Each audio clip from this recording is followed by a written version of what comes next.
En Formule 1, tout le monde rêve de devenir un jour le roi. Nombreux furent les projets ambitieux et coûteux qui clamaient haut et fort leur envie de tout gagner, sans jamais y arriver. Est-ce qu'Aston Martin connaîtra le même destin? 2022 va apporter une première réponse. Après 5 petits grands prix entre 1959 et 1960, la mythique marque anglaise est revenue l'an passé sous l'impulsion de Lawrence Stroll, qui l'a rachetée et qui voit en elle un grand avenir. Le milliardaire canadien a un projet et beaucoup d'argent. On y viendra plus tard, mais Aston Martin ce n'est pas qu'un prête-nom, c'est une vraie structure. Et ça, c'est une révolution pour la Team Silverstone qui a longtemps été Jordan, avant de devenir Midland, puis Spyker, avant de passer à Force India, une écurie qui a marqué la F1 par sa combativité et son originalité. Puis les difficultés financières sont apparues, Lawrence Stroll aussi, la team est devenue Racing Point, et puis désormais, voici Aston Martin.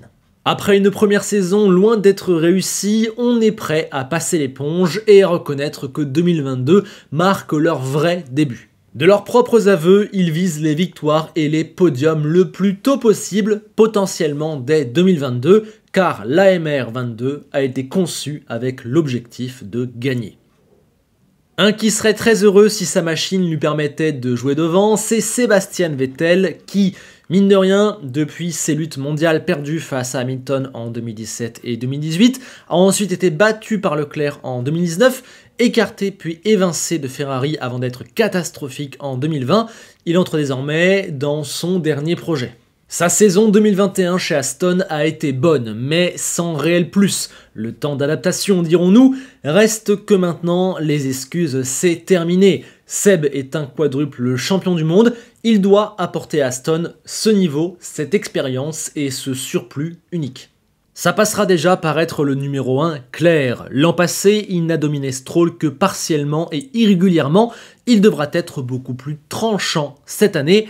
Le mot, c'est surtout décisif. J'ai envie de dire que c'est ce qui doit guider l'année du jeune Sebastian Vettel.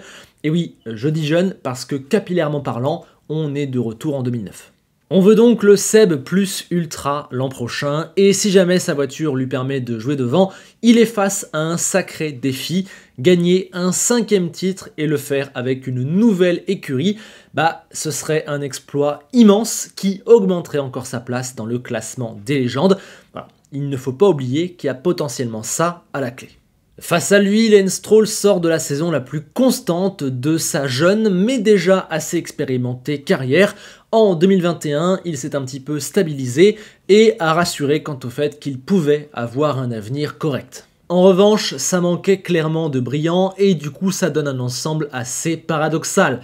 D'un côté, il a tranquillisé quant au fait qu'il pourrait devenir un pilote de Formule 1 solide, mais de l'autre côté, on a le sentiment que son plafond n'est en fait pas si haut, ou en tout cas pas aussi haut qu'on pouvait peut-être l'espérer ou le croire il y a 1, 2, 3, 4, 5 ans. Reste qu'il n'a encore que 23 ans, mais déjà 100 grands prix. Un profil atypique qui étonnera toujours. Lance est un peu à la croisée des chemins cette saison, avec la révolution technique, les ambitions de son équipe et le mystère entourant encore sa personne, il peut se révéler comme décevoir. C'est très compliqué d'estimer son niveau et son avenir. Je dirais donc la même chose que depuis 3 ans, j'attends que le brouillard se désépaississe, j'attends de savoir quel pilote il est réellement. Lance, qu'est-ce que tu caches sous ce sourire ? Venons-en maintenant au cœur de la vidéo ou à ce qui nous intéresse le plus. Quelles sont les chances d'Aston de gagner en 2022 ou au moins de bien figurer? Tout d'abord, il faut leur reconnaître une ambition et une détermination sans borne. Lawrence Stroll est peut-être un petit peu caricatural, surtout dès qu'il prend un micro, mais il met les moyens, clairement. C'est un ingrédient essentiel. La Team Silverstone n'est plus le petit outsider qui va tenter d'embêter les gros. Non, il tente désormais de devenir un gros. Une nouvelle d'autant plus valorisable que par le passé, la structure a été reconnue pour faire beaucoup avec peu. Cette envie et les réalisations concrètes qui suivent derrière sont absolument déterminantes. Sans ça, c'est littéralement impossible d'espérer passer dans la catégorie supérieure. Et Aston, ça, c'est check. Ensuite, il est évident qu'ils ont énormément investi au niveau financier. Nombreux recrutements arrachés aux autres équipes, budget maximal mis sur la table, le père Lawrence Stroll qui surveille par-dessus l'épaule de tous les employés, ou encore une grosse restructuration depuis 1 an pour être prêt pour ce défi. Quelle sera la réussite de tout ça? Évidemment, je n'en sais rien, mais quand on voit les facteurs qu'ils ont dans leurs mains, eh bien on est obligé de les surveiller. Quand on voit en plus que leur réflexion s'inscrit sur le moyen long terme, que par exemple ils construisent une usine pour dans 2-3 ans, bah vraiment ça rassure quant à la nature du projet, on a plus de légitimité à s'y intéresser. Aston Martin, ce n'est absolument pas une coquille vide. Enfin, paradoxalement, avoir raté 2021 est potentiellement une bonne nouvelle pour eux. Au bout d'un tiers de saison, ils savaient déjà qu'ils termineraient 7ème, de quoi totalement lâcher cette voiture mal née durant l'hiver et mal maîtrisée. Toutes les ressources ont pu être mises sur la nouvelle saison et leur place assez loin en général leur permet de posséder plus de runs en soufflerie et en CFD que leurs concurrents. D'ailleurs, je crois que leur soufflerie est toute neuve. En bref, le raté de 2021 leur a peut-être fait un petit peu de mal au niveau de l'image, mais ils pourront vite le rattraper dans la nouvelle réglementation, et surtout, ça leur permet de reculer pour mieux sauter. Ça les place aussi dans une position où ils sont quasiment sûrs de faire mieux qu'en 2021, donc on verra quasiment à coup sûr Aston en progrès, ce qui, dans l'optique d'un projet moyen-long terme, est toujours très bon à prendre. Disons que leur mauvais 2021, l'aimait bien pour 2022. Bon, maintenant de l'autre côté de la pièce, il est absolument évident qu'il y a des points qui viennent noircir le tableau. Premièrement, on est sur une écurie qui est assez instable ces derniers temps. Déjà, il faut passer de la petite sans ambition Force India à la géante Aston Martin qui veut tout gagner. Voilà, le nom est prestigieux, la structure a des ambitions, ça construit à droite à gauche, ça veut tout gagner. On passe quasiment du tout au tout en 2 ans.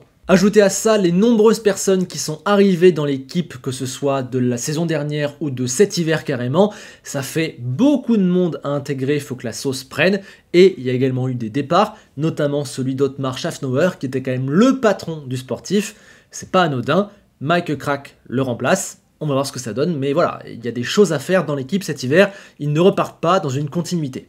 D'autre part, il ne faut pas oublier que le travail de cet hiver, il est colossal, je me répète, mais on est quasiment sur une révolution sans précédent. C'est peut-être un petit peu tôt pour eux. Penser devenir l'égal de Mercedes ou de Red Bull maintenant, avec cette révolution-là en place, voilà, c'est quand même un travail immense. Surtout, c'est peut-être un petit peu trop. Devant l'ampleur de la tâche, faut calmer ses ardeurs. Et d'ailleurs, à ce sujet, je suis pas sûr que le ton très ferme, l'espèce de tyrannie du résultat et de la performance, ainsi que le côté borné de Lawrence Stroll les aide.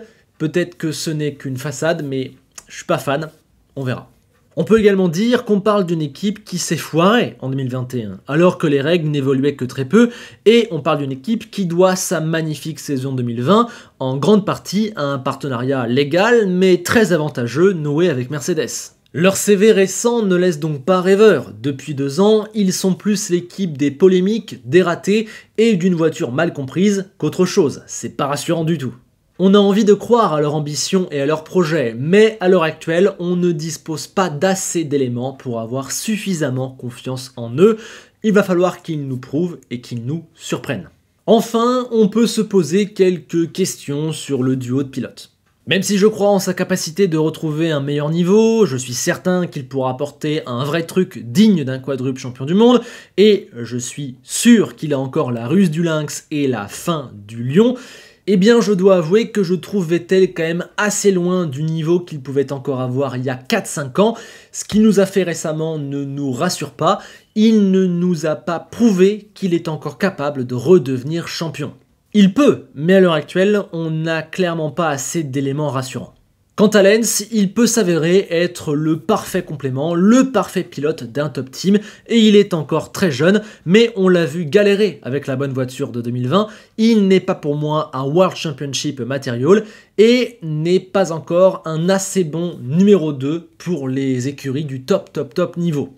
Donc ouais, petit doute sur le duo, on va dire que le potentiel est là, mais que pour l'instant on n'a pas assez de garanties, et que surtout pour transformer ce potentiel en fait, va falloir des efforts colossaux. qu'on ne voit pour l'instant pas venir, ou pas venir à 100% tout du moins.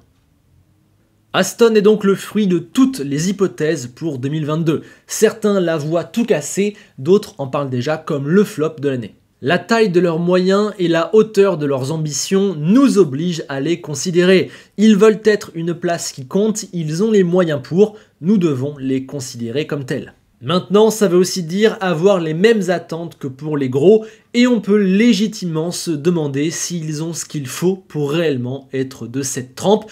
La tâche à accomplir est immense, et les gages de sécurité qu'on a envers eux ne sont peut-être pas encore suffisants. Cette ambition est-elle démesurée ou mal placée? On va le savoir cette année. Le tout donne un ensemble assez difficile à cerner.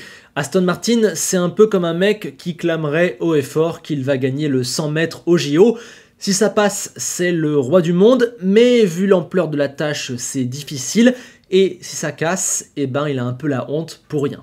En termes de confiance, je leur accorde un 6 sur 10, j'ai hésité avec 5 ou 5,5. Voilà, les bases sont là, il y a les moyens, donc il y a des raisons d'y croire, mais les manquements et les doutes sont encore un petit peu trop gros. Et pour le titre, ce sera 5 sur 10, c'est possible, ils font partie de ceux qui peuvent potentiellement, mais on resterait sur un sacré exploit, donc ça ne monte pas très haut non plus. Sur ce, je vous écoute désormais, comme chaque soir, l'espace commentaire vous appartient. Que pensez-vous d'Aston? Êtes-vous confiant, inquiet? Donnez vos notes, débattons, posez vos arguments, comme chaque soir. Like, partage, abonnement et les liens des différents réseaux sociaux, Twitch, Insta et Twitter sont désormais à votre disposition. Je vous laisse, je vous quitte avec la célèbre phrase d'Enzo Ferrari.